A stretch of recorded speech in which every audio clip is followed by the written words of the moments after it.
Hi viewers, இந்த வீடியோல உயர்கல்வித்துறை பற்றின ஒரு தகவல் தான். இந்த தகவல் வந்து பாத்தீங்கன்னா கெஸ்ட் லெக்சருக்கான ஒரு தகவல். என்ன தகவல் அப்படின்னா, இப்போ வந்து பாத்தீங்கன்னா ரீசெண்டா வந்து ஆர்ட்ஸ் அண்ட் சயின்ஸ் காலேஜ்ல கவர்மெண்ட் காலேஜ்ல வந்து நியூ கோர்சஸ் வந்து இப்ப நிறைய ஸ்டார்ட் பண்ணாங்க. அது மட்டும் இல்லாம மாணவர்கள் வந்து விருப்பமான பாடத்தை வந்து பாத்தீங்கன்னா ஒரு பாடல ஒரு சில பாடங்களை வந்து பாத்தீங்கன்னா அதிகமா வந்து சூஸ் பண்றாங்க. ஸோ அதுக்கான ஒரு தகவல் தான் இது. அது இல்லாம பாத்தீங்கன்னா இந்த சட்டமன்ற இதுல வந்து பாத்தீங்க நிதியும் இதுக்கு வந்து ஒதுக்கியிருக்காங்க. ஸோ இதை பேஸ் பண்ணி ஒரு ஜியோ பாஸ் பண்ணது இருக்குது பத்தி தான் நம்ம சொல்ல போறோம். இதுல உயர்கல்வி கல்லூரி கல்வி 2025-26 ஆண்டுக்கான நிதிநிலை அறிக்கையின் மாண்புமிகு நிதி சுற்றுச்சூழல் இதை பேஸ் பண்ணி எவ்வளவு அமௌண்ட் வந்து யூஸ் பண்ணிருக்காங்கன்னு சொல்லியிருக்காங்க. இதுல வந்து பாத்தீங்க அப்படின்னா முதல் மற்றும் இரண்டாம் சுழற்சி முறையில் புதிய பாடப்பில் கூடுதல் மாணாக்கள் சேர்க்கை இடங்களை தோற்றுவித்தல் தொடர்பான செலவினங்களுக்கு வந்து ஆணை பிறப்பித்திருக்காங்க. சரியா? இதுல வந்து பாத்தீங்கன்னா என்னென்ன பாடப்பிரிவுகள் வந்து எக்ஸ்ட்ரா சேர்த்திருக்காங்கன்னு வந்து சொல்லியிருக்காங்க. பிளஸ் அது இல்லாம வந்து பாத்தீங்க அப்படின்னா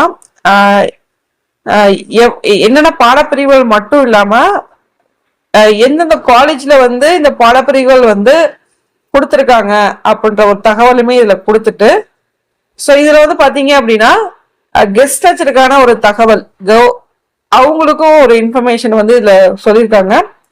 1500 கெஸ்ட் லெக்சரை வந்து இந்த புதிய மாணாக்கர் சேர்க்கையை பொறுத்து கெஸ்ட் லெக்சரை வந்து உருவாக்குறாங்க அப்படின்னு சொல்லிட்டு ஒரு தகவல் இதுல வந்து கொடுத்துருக்காங்க. ரொம்ப இம்பார்ட்டன்ட் இது. தமிழ்நாட்டில் இயங்க வரும் அரசு கலை மற்றும் அறிவியல் கல்லூரியில் முதல் மற்றும் இரண்டாம் சுழற்சி முறையில் மாணவர்கள் அதிகமா வந்து ஏன்னா ஒரு சில பாடப்பகுதியெல்லாம் பாத்தீங்கன்னா இப்ப இன்கேஸ் வந்து பிசிக்ஸ் கெமிஸ்ட்ரி மேக்ஸ் வந்து யாருமே சூஸ் பண்றது இல்ல.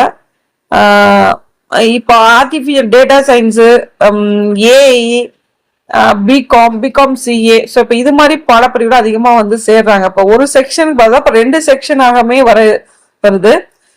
அது மாதிரி ஒரு பாடப்பிரிவுக்கான ஒரு விஷயம் தான் இந்த இது. ஸோ இதுல வந்து பாத்தீங்க அப்படின்னா கிட்டத்தட்ட அமௌண்ட் வந்து எவ்வளவு யூஸ் பண்ணிருக்காங்கன்னா 15 கோடி வந்து அவங்க கொடுத்துருக்காங்க. இதுல வந்து கெஸ்ட் லெக்சருக்கான ஒரு தகவலுமே அவங்க இந்த அரசாணையில வந்து கொடுத்துருக்கிறது. எவ்வளவு வேக்கண்ட் எந்தெந்த பாடப்பிரிவுக்கு அப்படின்னு சொல்லிட்டு. ஸோ அதுல வந்து பாத்தீங்கன்னா கிட்டத்தட்ட 1500 வேக்கன்சி வந்து ஃபில் பண்ண போறாங்க. பட் அதை பத்தி எப்ப பண்றது சொல்ல நம்ம ஜியோ மட்டும் பாஸ் பண்ணிருக்காங்க. இதுல முக்கியமான ஒரு விஷயம் வந்து என்ன அப்படின்னா 11 கவர்மெண்ட் காலேஜ் வந்து இப்ப ஸ்டார்ட் பண்ண போறாங்க அப்படின்ற ஒரு நியூஸ்ல இது வந்து டிவி சேனல்லயே வந்து சொல்லிட்டாங்க. 11 கல்லூரிகள், அந்த 11 கல்லூரிகளை வந்து ஸ்டார்ட் பண்றது மட்டும் இல்லை. ஏன்னா ஆல்ரெடி வந்து பாத்தீங்கன்னா இந்த அசிஸ்டன்ட் ப்ரொபோசரான நோட்டிபிகேஷனுமே வந்து போட்டு இன்னும் வந்து அதே செலக்ட் பண்ணாம இருக்காங்க. செட்டுக்கான தகவலுமே வந்து கொடுக்காம இருக்காங்க. இதெல்லாம் ரொம்ப ஒரு இம்பார்ட்டன்ட். ஏன்னா இதை பேஸ் பண்ணி தான் நம்மளுக்கு அசிஸ்டன்ட் ப்ரொபோசர் டிபெண்ட் பண்ணி இருக்கும்போது இந்த ரிசல்ட் ஏன் வந்து ரிலீஸ் பண்ணாம இருக்கு அப்படின்னு டென்டேட்டிவ் டைம் வந்து முடிஞ்சிருச்சு. இன்னையோட சொன்ன போனா 4th வீக் மே வந்து கொடுக்குறேன்னு சொல்லியிருந்தாங்க. டென்டேட்டிவ் டேட் வந்து இன்னையோடவே முடிஞ்சு போச்சு.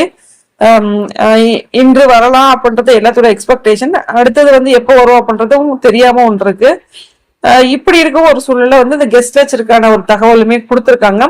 ஸோ இந்த கெஸ்ட் லெக்சர் இல்லாம ஆல்ரெடி வந்து இருக்கிற கெஸ்ட் லெக்சருக்கான கண்டினியூஷன், ஓகேவா, அடுத்தது வந்து அவங்க வந்து கண்டினியூ பண்ணலாம் அப்படின்ற ஒரு தகவலையுமே வந்து கொடுத்துருக்காங்க. ஓகேவா? அப்ப டிஎன் செட்டுக்கான ரிசல்ட் நம்மளுக்கு வரல, அதை பேஸ் பண்ணிருக்க அசிஸ்டன்ட் ப்ரொபோஸ்டுக்கான எக்ஸாம் வந்து நம்மளுக்கு நடைபெறணும். ஸோ இது இப்ப இருக்க சூழ்நிலையில வந்து பாத்தீங்கன்னா இந்த கெஸ்ட் லெக்சரை பத்தியும் அவங்க ஹையர் எஜுகேஷன் டிபார்ட்மெண்ட் வந்து கொடுத்துருக்காங்க.